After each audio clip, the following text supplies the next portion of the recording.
Well, welcome back, crowd. Welcome back to the porch. I am Red Dirt Preacher, also known as Lainey, a spiritual storyteller, Heyoka at heart. So, I have been looking forward to this message since last night when I wrote it down on top of my desk.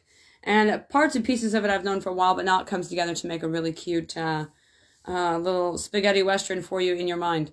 All right, so we're going to talk about Hope Harbor, and we're going to talk about Courage County.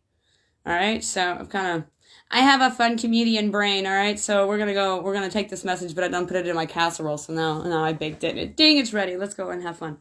All right, a little bit of spiritual journey here. When we get kicked out of our own lives, oh my gosh, the first thing that we lose is ego. We lose our friends, we lose our family, we lost our jobs. Some of us lost marriages, and some of us lost someone lost a love, or a lover. So we just got like chitty chitty bang bang, right? So when that happens in your life, and come on, that's how the spiritual awakening starts. You got to lose something that really matters. And when that happens, the first place I went, and I think everybody gets shuffled through, is what I like to call Humble Harbor. Perhaps close your eyes with me and just paint a beautiful harbor with people and coastline, and it's like always sunset there. It's beautiful. Okay, so you walk into Humble Harbor, right? Because you have no ego. Anybody with ego is not coming to Humble Harbor. I mean, come on. So the town, sorry about the dings, guys, man. I'm sorry. I know the rattles here. There's such a big vibration. Look at that. Hopefully it's not going to be too loud and intrusive. So oh, come on, people. Come on. This is not good. This is not good. I don't want to stop this live to go turn off all of my notifications and do not disturbs. What I'm saying here is, okay, so we get to Humble Harbor, right? And the people at Humble Harbor are starving. They're very meek because they're humble, right? You give them breadcrumbs and they're like, oh, thank you, all right? Because nobody loves on them. They have humble. If you look up humility in Webster, humility is the absence of self, and it means lowliness, not loneliness. It means lowliness. So you have an absence of self when you're humble. And absent of ego is being humble. And that's where this is one of the first fruits of the Spirit that we have to go learn. And like anything that we learn with the Spirit, it's hard. Learning patience is hard through Jesus. You're like, well, I'll just wait. No, you need to learn to wait well. Okay? And waiting well and waiting and being busy while you wait is the Lord's version of patience. So when we learn these things, it's really difficult. I had to learn patience with a 5-point harness seatbelt. Okay? The Lord had to tie me down for me to learn patience. So when we learn things like humility, you don't learn humility until you go be a resident at Humble Harbor for a while. And everybody that lives there is learning humility. That you don't get to leave Humble Harbor until you're full of humility.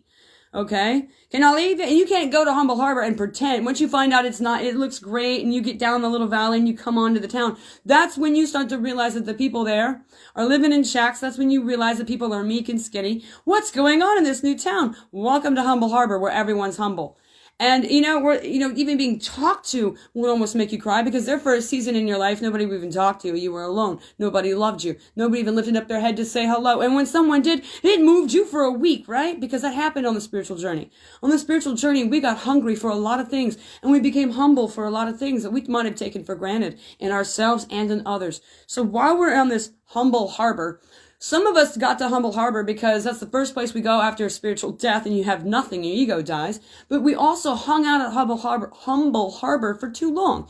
Yes, the Lord wants us to be humble and gratuitous for even the smallest of things, and you'll learn that at Humble Harbor. That's what the town is about. And every morning, every day, let's just say the residents of Humble Harbor go out to the flagpole and they raise a flag that they're really damn proud of. It is their crest. They are proud of it. So they raise this flag. And what does it say, Laney? Well, it says hope. Humble Harbor residents love hope. They raise the flag for hope every day. These are hopers. These are people that hope. And even in the good book of Through the Spirit, there's nothing wrong at all for being humble and having hope. But I come to understand last night, as God was giving me this little spaghetti western, that there is a graduation from one to the other, a graduation from humbleness and humility to that of courage. And they're both heart words. Look up in Webster Dictionary. The root word of courage is cor, which is Latin for stout-hearted. Okay, for speaking one's mind and all in one's heart. That is what courage is, not just a hero in a story, okay? The real fruit and the fruit of the meaning of courage is like diametrically like opposed to what humility is. Humility is a lowliness, an absence of self, where courage would be completely opposite, right? Both these works we do in the Lord, both of them are spiritual learning classrooms that we go through and graduation points.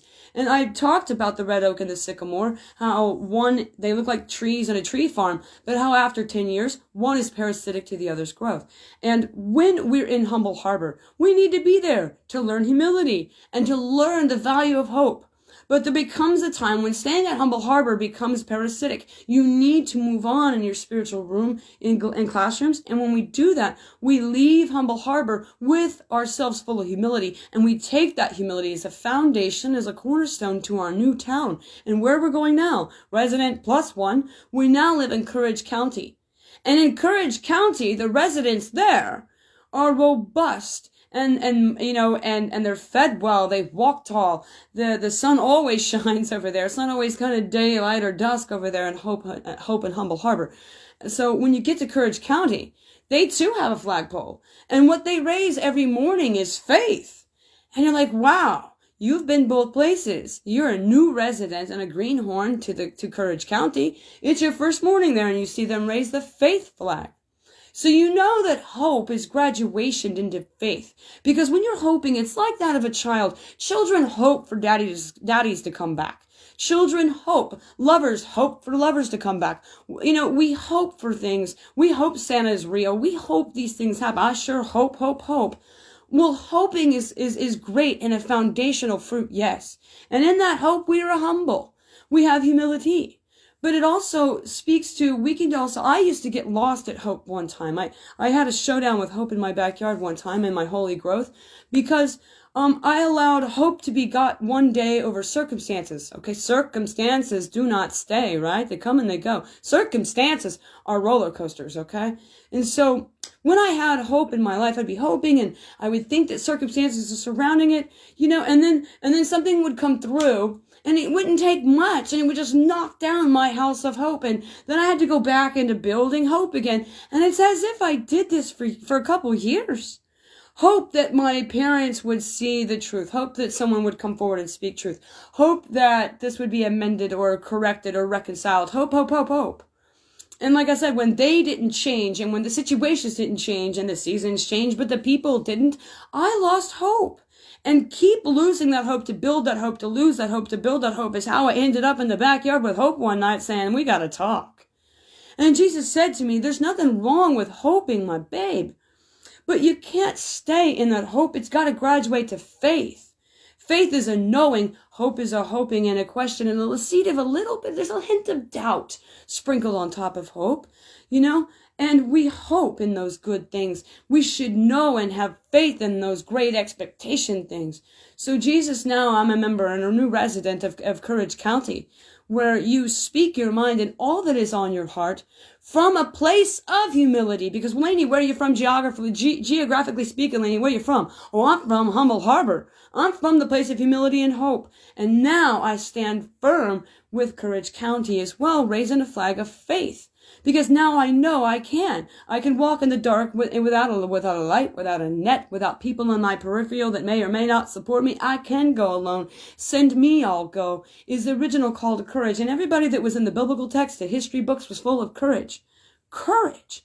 And that grace under fire for which we find ourselves here on the spiritual journey in these classrooms learning. So I just thought it was an amazing way to kind of paint you a picture of what it's like to grow from Hope Harbor and realize that you can't stay there forever. Once you realize that you have humility and you are humble, that's great. Don't stay there forever. Because even as much as God wants and Jesus wants and the good book wants and the spiritual journey, the universe wants you to be humble and happy and gratuitous for the smallest endeavors in your life.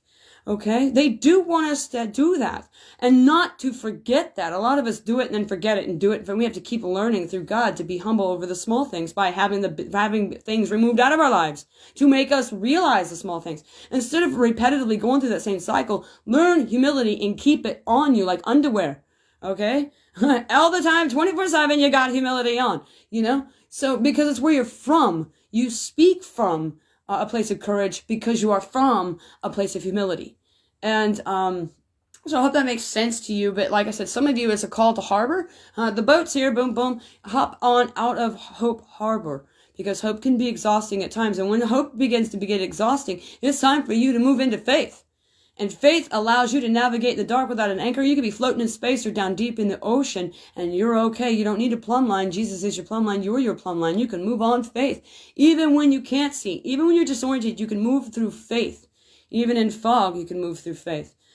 So do notice, I think that God is asking us to a graduation from hope to faith, and from humble humility into a place of courage. And humility and courage are both a heart word, so says Webster Dictionary. And if you're hanging out at Humble Harbor because you're humble now, because you lost some stuff in your life and you're real thankful for the small stuff, don't be hanging out in Humble Harbor waiting on a narcissist to come.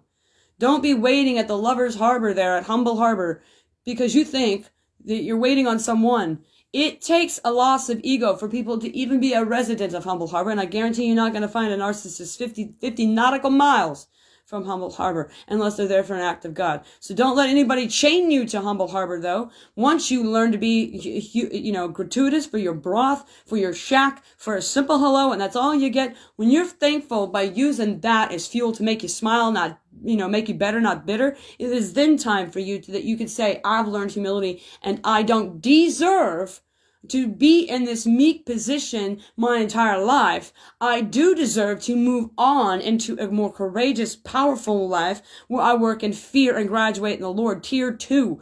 You know what I mean? So God is not devaluing one lesson or the other. He's tempering, and he says it's not always red and blue, it's yellow. It's not always just black and white. It's not always stay or go. There's compromise here, and God is such the tempering alchemy that allows us to have these other choices that are not just, this or that or this or that.